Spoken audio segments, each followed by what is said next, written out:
Hyderabad ఉప్పల్లో school బస్సులు వ్యాన్లపై RTA అధికారులు కొరడా జొలిపించారు. నేటి నుంచి స్కూల్స్ పునఃప్రారంభ నేపథ్యంలో రామంతపూర్, మల్లాపూర్ కేంద్రాల్లో స్కూల్ బస్సులను Uppal motor vehicle inspector Ravinder Reddy ఆధ్వర్యంలో అధికారులు తనిఖీలు నిర్వహించారు.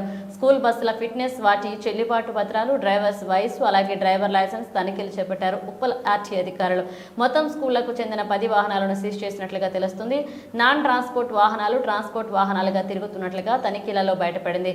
వాహనంలో ఉండే విద్యార్థులు ఎంతమంది అయితే ఉంటారో ఒక్కో విద్యార్థి 2500 చొప్పున వాహనంలో ఉండే మొత్తం విద్యార్థులను అంచనా వేసి వాహన యాజమానికి ఫైన్ వేస్తున్నారు.